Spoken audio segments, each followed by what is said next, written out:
Morning. How do you do? I trust you are well.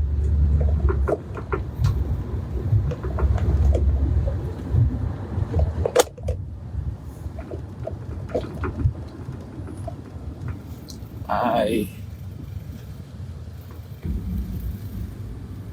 am very excited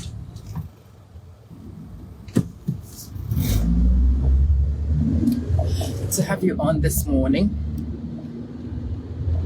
I pray that my conversations with you in the morning help to calm you down, because this series of videos are targeted at those of you who are prospective, those of you who are aspirational, trying to become more than you have been. And I want to help you calm your nerves in that very turbulent process. The process is turbulent, and in that turbulence, there is a lot of things that can shake your foundations. There are a lot of things that can make you question who you are. There are a lot of things that can create apprehension. And in this next few days, what I really want to do with you is to help you realize that it is okay. Whatever you are experiencing, whatever is happening to you in your life is okay. The lessons that you are currently undergoing will be critical in the person that you are becoming. It's okay. Yesterday, I had quite a lot of responses to the video I made about the process of becoming and the inevitable doubts, self-doubts, the realization of incompetence, and how that affects your thinking. I got a lot of feedback of that. And I'm very happy about that, because that tells me that my intentions for making the video were achieved. It's making some of you think through your processes. It's making you realize what you cannot change. True wisdom really is knowing the difference between what you can change, accepting the ones you cannot change, and moving forward with gusto to change what you can. That, for me, is the epitome of wisdom. And so,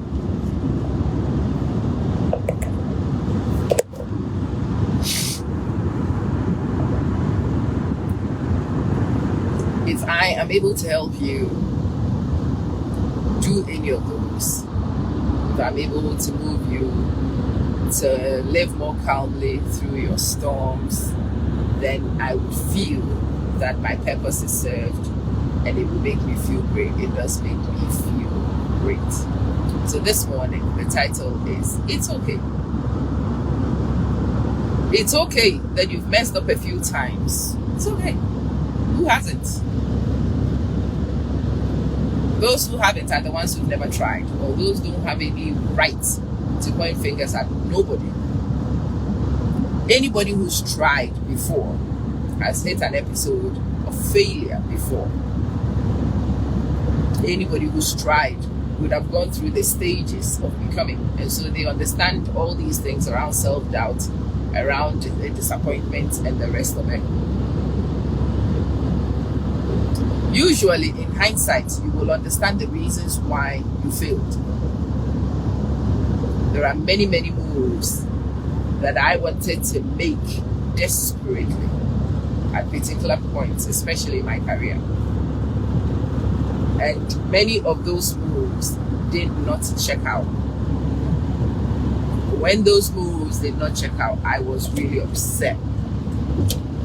I have been in schools where I had wanted a post, a promotion, something. And often that post, that promotion, that something should have been mine in the bag, because I've worked for it, deserved it. And I have found myself completely overlooked, heartbroken. But on many occasions, the places where these things don't work out, in the end, I discovered that those were places I didn't need to stay at. Those were places I needed to leave for various reasons. And if the promotion I had sought was granted, it would have made leaving very difficult. But because the promotion was not given, often because the powers that be often know the reasons why I was disaffected. They know why my position was untenable and I couldn't remain in their organization. When it was time to move on, I have not faced the resistance that I could have faced if I had accepted some of these promotions.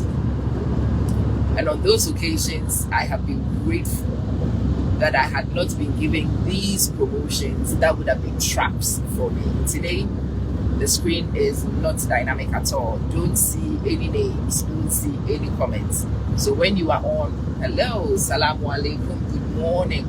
I hope you are well. There was a time ago that there was a job I already did in a school. I already did the job. I did it without the title and I did it without the pay, because as for me, when I'm logged in and committed to something, I am like that, insane. Initially, when I did it, these people told me that they did not have the budget to be able to pay and did not have the permission to be able to give me the rank. It was not a problem for me. I did the job anyway. Then they magically found the money to pay and they created the rank.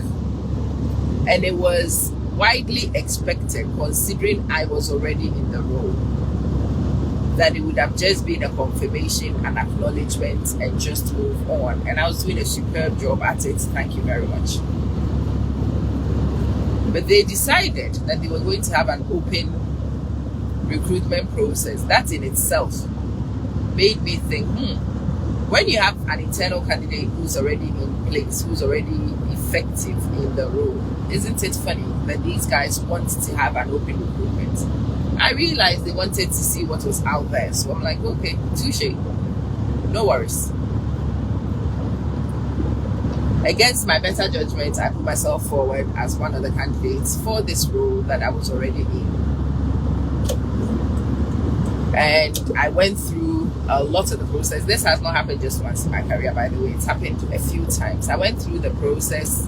Eventually, they decided that they had somebody else who had more of what they wanted to take the top role with the gun, and that I was suitable to be in the trenches doing the donkey's job. And at the time, I was a bit aggrieved, but I thought, okay, right, let's have a look. Okay, I will not say no. Then they come back and offered me a downgraded version of even the donkey's job that they expected me to step up and do. And at the time, the writing was on the wall for me. I mean, the disrespect was a lot. It was unmanageable. So I made that decision to not accept. Oh, they wanted me to reapply for this thing, and I thought, this is too much for me. I will not. Not knowing that there were organizational sweeping changes underway or on its way. I don't know whether it was already on the way, but it was on its way. And if I had locked myself in by taking any of those things, my position would have been significantly more difficult. My hands would have been tied, and I would not have had the freedoms and liberties to exercise my rights to seek better, to do better for myself. And when the sweeping changes came in, that's when it clicked. The disappointment of not getting what I felt entitled to, what was my rights, was actually a way to protect me and give me, Della, good morning, how you doing? It was a way to protect me and give me an opportunity. Hello, Lena. Good morning, good morning. It's good to see all of you. Yeah, my screen was static for a long time. I hope your comments are new. If they are not, I hope you are still on. Good morning.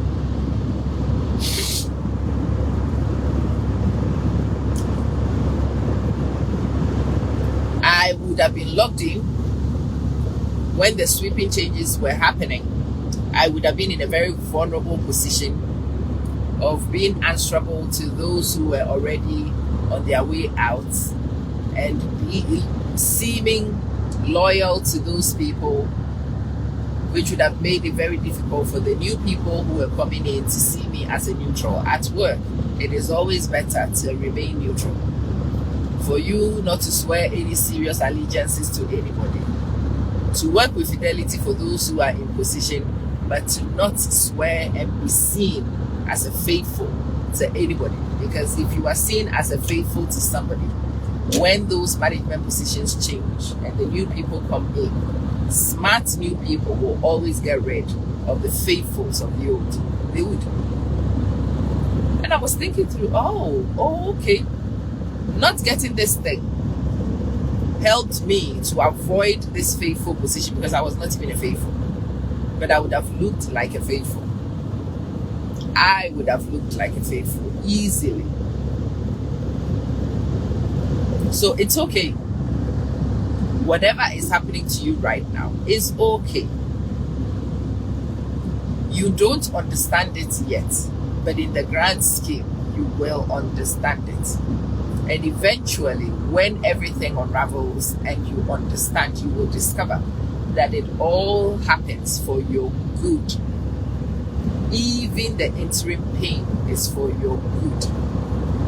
The lessons learned will do you much better than the satisfaction you would have had if you avoided the pain. It is all for your good. The universe is on your side.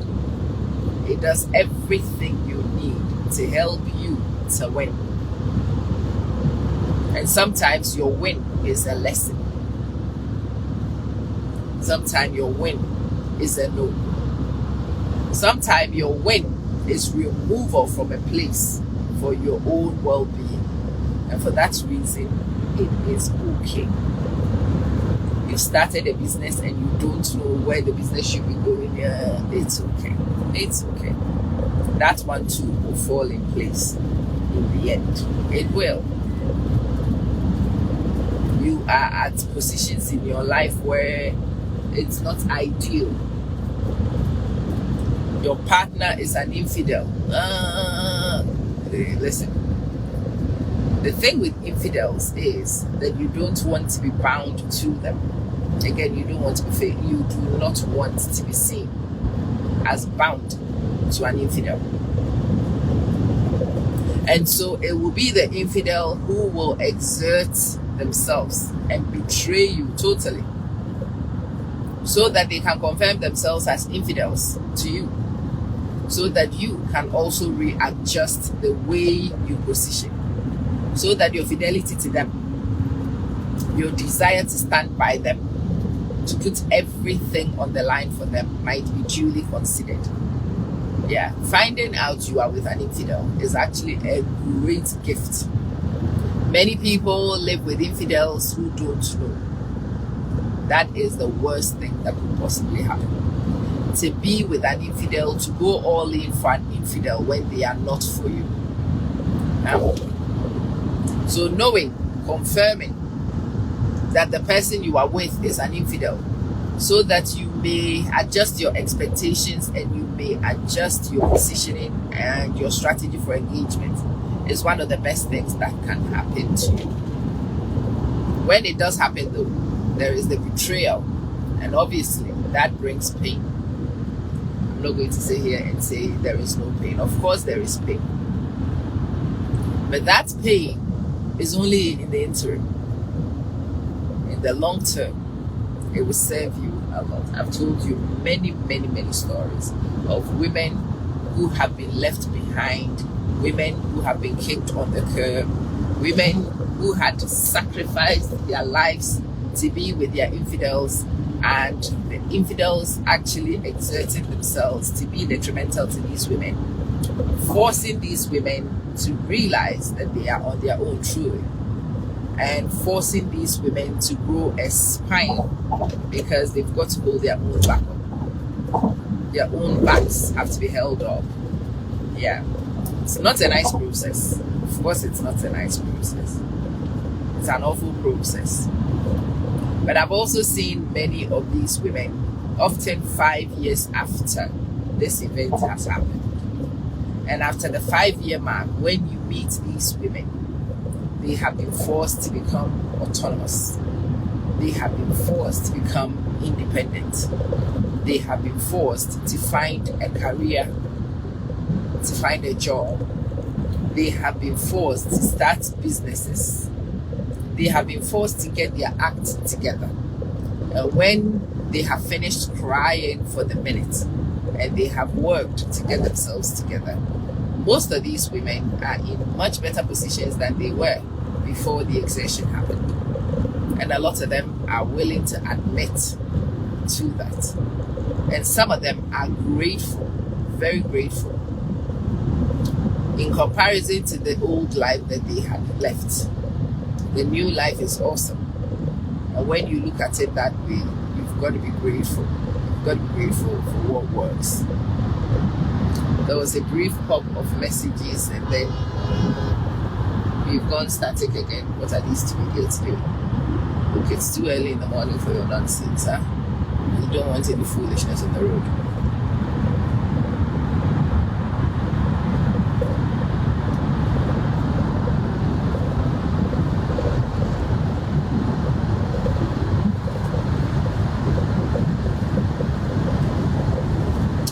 It's okay. It's okay. Whatever is happening, it's okay. Is it ideal? No, but it's still okay. You'll be fine. No, you won't die. You'll be fine. Yes, you will cry. Of course you will cry, but you'll be fine. The upset is inevitable, but you will be fine. You'll be okay. You will be okay.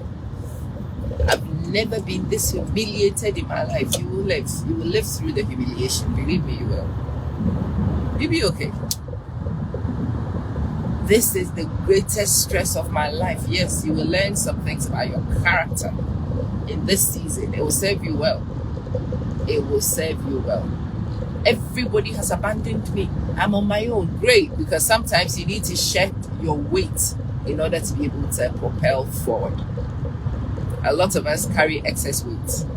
We have excess baggage. But we have allegiances to these excess baggages that we will not make moves ourselves to shed. But we need to shed these in order to be light enough to propel. And that's why some of these things happen, so that your load can be shed. Don't cry. If you can avoid crying, avoid crying. But if you must cry, then cry. Cry and keep moving. That's all I'm saying to you. This is applicable to all domains of your life. I want you to write it somewhere for yourself and remind yourself, it's okay. It's okay. It's really not the end of the world. It's okay. Of course it's okay. Yeah.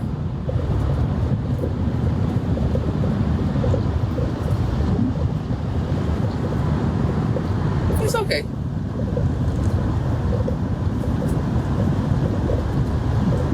Whatever's happening, it's okay. Take it on the chin. Breathe and wait. In its time, you will see that it will all be alright. It will all fall in place. The difficulties will be your success stories. It's fine. It's fine. It's not the be-all, end-all that sometimes we make these things out to be. It will be okay. In fact, it is okay. And it's that message of hope I wanted to share with you this morning. Whatever is happening in your life, I want you to realize that it will be okay. It will be fine. It's okay. It will settle. It will pass. It will pass. You will look back at this like all the other things that you look back at. I have been through some tough things in my life. And now I look back at some of those tough things that happened to me. And those are the battle stories I tell, Those are the stories I tell to distinguish myself. Those stories, when I tell, add credence to me. When I tell stories about my son and where we have brought that boy and where we have got that boy now and where we hope that he will go to, people marvel. If only you know the pain in the process. If you knew the pain in the process. But you see, the very painful process has now given me a story, an incredible story. A story that is my own. A story that I can tell as testament to my character and my determination as a parent. Yeah, it doesn't come easy. The better stories do not come easy. For that reason, tell yourself it's okay. Take it on the chin. Touche. In most games, the person who scores first is not always the winner. So you've taken a hit. Touche. The question is not whether you were hit. The question is whether you will just cower because you've been hit. Or will you be brave? Will you stand firm? Will you stay strong? Let processes happen. See processes to the end and benefit from that. That is the question. So it is morning in Abu Dhabi, so good morning from Abu Dhabi. I greet you in whatever time zone that you happen to find yourself. And I ask you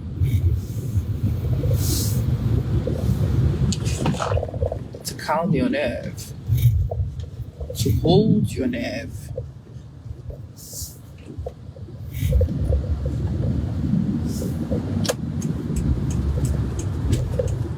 to let it be, to let it happen,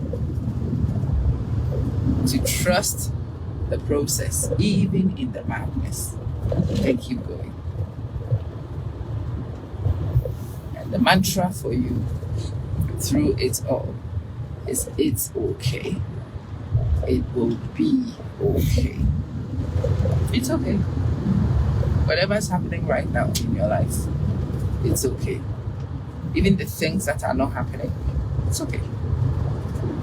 It's okay. You've taken a hit. It's okay. You hope, and your hopes are not being fulfilled. It's okay. People betray you. It's okay.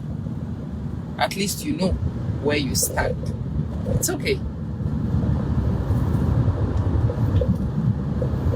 You are tired of situations. That's okay too. It's okay to be tired. I think it's important to know when you are tired. It's very important to know when you are not willing to put more in. It's okay. It's okay to know that. Lina from Kenya. Yeah. It's okay.